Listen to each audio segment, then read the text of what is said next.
Ndoa ni ke na me. Hata uumbaji wa Mungu sio kwamba hana akili, alimuumba Adamu na Eva bustani Eden. Angemuumba Adamu na Adamu. Unaona? Kwa hiyo Biblia inasemaje? Kwenye Mwanzo kule dunia ilichomwa moto. Inaenda tena kwenye Mambo ya Walawi. Biblia inasemaje? Sura ya 20 mstari wa 13, adhabu ya hawa watu ilikuwa kuuawa. Mungu aliruhusu wauawe. Biblia inasemaje? Kwenye Rumi, soma kwenye Rumi sura ya 8 mstari wa 24, 25, Rumi sura ya kwanza. Rumi sura ya kwanza mstari wa 24, 25, 26 mpaka 27, 28. Biblia inasema kwa sababu walikataa kuwa na Mungu kwenye fahamu zao, Mungu akawaacha wafuate tamaa zao za aibu. Wanawake wakatumia matumizi ya asili, matumizi sio ya asili wakayafanya kuwa ya asili. Wanaume wakawakiana tamaa na kuyatenda hayo, walikubaliana nao. Wote waliokubaliana nao Mungu amewahukumu kwa sababu walimkataa Mungu kwenye fahamu zao. Ni dalili mojawapo ya watu kumkataa Mungu kwenye fahamu zao, kuweka fahamu zao za hovyo hovyo ujue. Na wakati mwingine hujui mtu ametokea wapi ujue. Uchungaji, uaskofu, nani tunaukuta ukubwani, hatuzaliwi nao. Inakuwa kama kazi. Maisha ya mtu yalikuwaje? Angalia kwenye Wakorintho wa kwanza sura ya 6 mstari wa 9. Biblia inasema wazi kabisa, nawaambia mapema watendao mambo kama hayo hawatauona ufalme wa mbinguni. Hawatauona. Hiyo ndio mwongozo wetu Biblia. Sasa haya mawazo mengine yanatoka wapi? Tatizo ni kukataa kuwa na Mungu kwenye fahamu zetu. Tatizo lingine unyonge wa wale watu ambao wanataka hayo mambo ya hovyo hovyo. Tatizo lingine zipo sheria ambazo zinaruhusu. Sasa huwezi kupambana na sheria, wakati mwingine unabaki kunyoosha mikono. Lakini kwa nini wananyosha mikono? Mungu hayupo. Tuko tayari wakati mwingine uwe mwaminifu hata kufa. Biblia inasema kwenye Ufunuo, nami nitakupa taji ya uzima.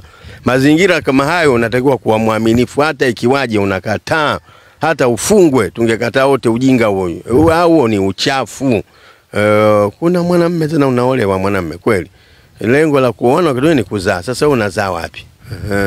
Sehemu hiyo ya kuzaa kweli hiyo ndio mambo ya hovyo kabisa. Akili hamna hata kidogo. Fahamu ya kimungu haipo hata kidogo. Unyonge na umaskini wakati mwingine. Lakini makanisa mengine haya makubwa si unyonge unatoka wapi? Tatizo kubwa Mungu hayupo. Nafasi ya Mungu haipo. Ni dini na madhehebu. Ndio unakuta tunatukanana, mtu anaamka anatukana wengine, anamtukana mara huyu, mhubiri anatukana tu. Anasubiri useme atukane tu. Fahamu ya Mungu haipo. Na maisha yake ya zamani yalikuwaje? Ile tabia yake ya hovyo anaileta kwenye mambo ya dini huko. Na kwa sababu hatujui ametokea wapi, ni matatizo makubwa sana. Mimi naona sio sawa. Aseme yeye Papa Francis, aseme yeye, aseme hata Ananja, sio sawa. Kwa Biblia ipi? Kwa mwongozo upi? Tunarudi kwenye Biblia. Hata aseme nani tunakataa. Maana yeye hapa duniani. Sasa si mafundisho mengi ya kwenda mbinguni. Mafundisho mengi ya kutoa sadaka tu. Mafundisho mengi kwa vijana. Tuzungumze nao ubaya wa hili jambo la ushoga bila kungata maneno juu.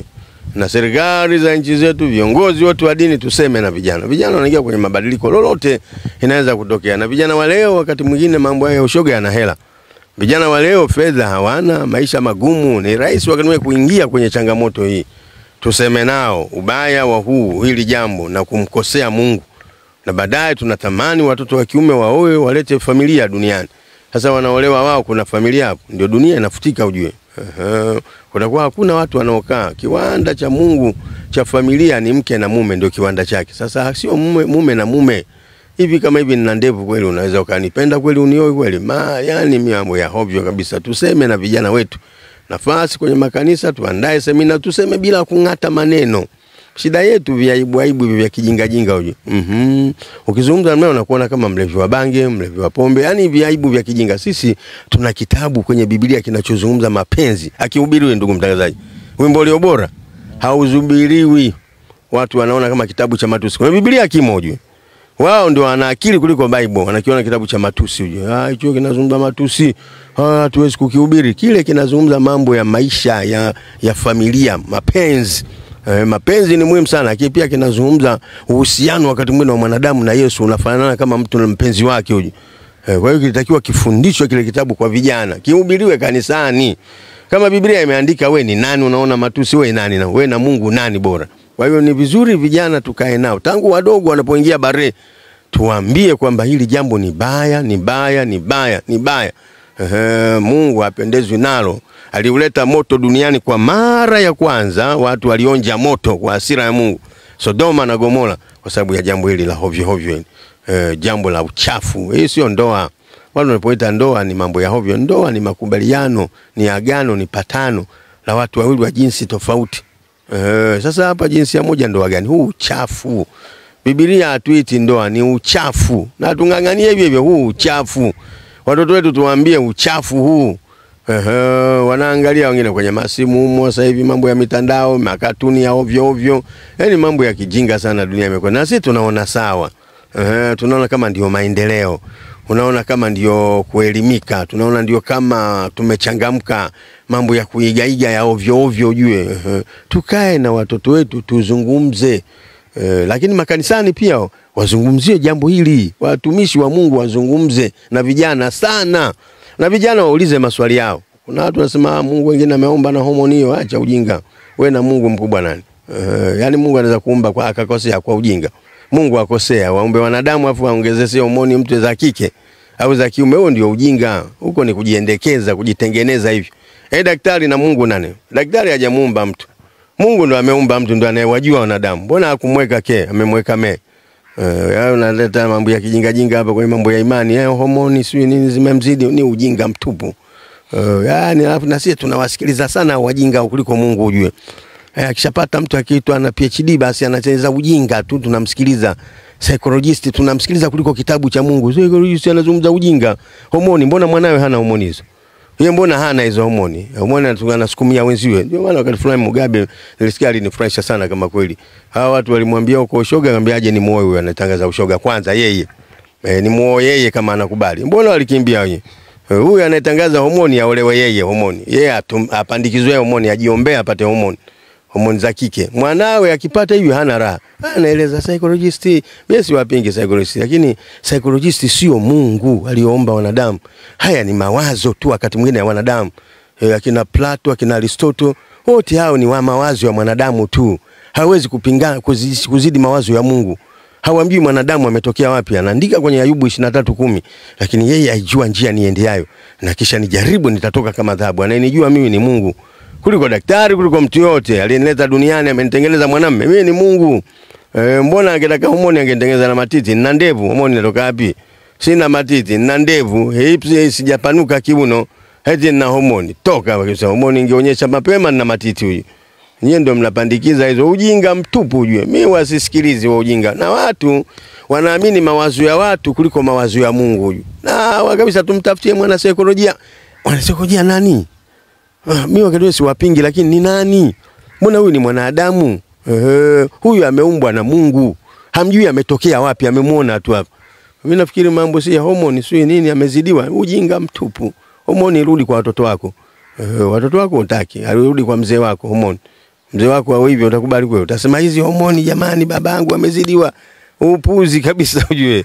Au mwanangu kuna homoni zimemzidi. Ukizungumza hivyo anakuona huna elimu ujue. Sasa kwa sababu walikataa kuwa na Mungu kwenye fahamu zao, wakapandikiza vielimu vyao vya kijinga hivyo, hao waliotuletea ndio sasa na wanatupeleka huko. Na sisi tunashangilia homoni, homoni, homoni itakuwa komoni, homoni. Mtakomolewa, komoni baadaye, komoni mnakomolewa. Basi tukatae kwa nguvu, hatutaki. Wanataka kufuta kizazi cha Afrika. Wanataka kufuta tupate hasara. Hakuna uzazi huko. Baadaye madhara ni makubwa. Na mbinguni huendi. Malinda anafumuliwa. Huwezi kukaa mpaka uvae pampasi au maisha gani hayo? Kwa hiyo mimi nakataa sana. Na viongozi wa dini mseme kwa machozi na uchungu. Acheni kung'ata maneno. Mnaogopa. Lakini ujue hawa watu huwa wanajiamini sana.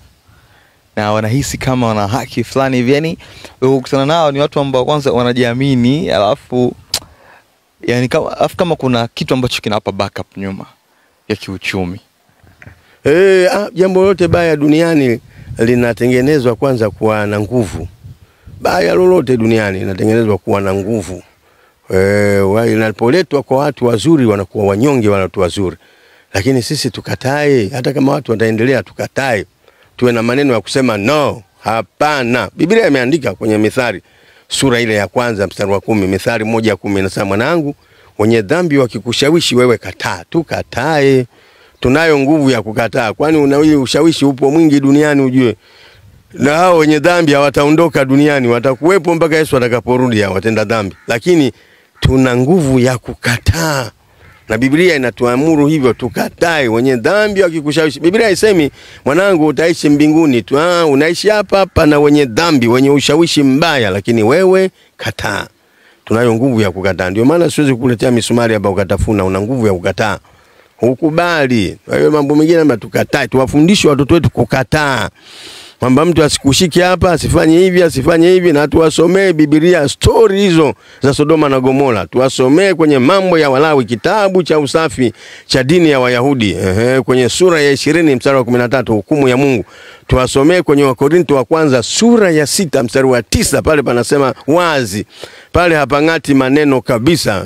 Tuwasomee kwenye Rumi sura ya kwanza mstari wa 24, 25, 26, 27, waone tokeo lake. Hatuangalie hapa mwanzo tu mtu anafanya mapenzi ya jinsia moja, uchafu wa jinsia moja. Lakini tokeo lake linakuwa nini? Tuambie tokeo lake. Tunakuwa hatuna lawama kama tumewaambia. Tukae na vijana tuseme na haijalishi mtu ana nguvu gani ya kiuchumi.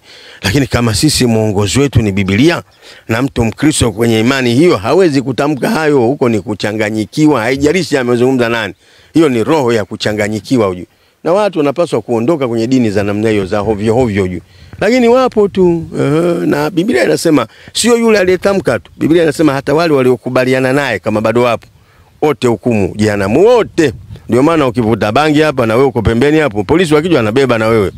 Wewe sasa mimi nilikuwa sivuti, mbona umekaa pamoja na mvutaji? Ndio unabebwa. Kuna wakati nilikuwa nakamatwa hivyo wala ndumu.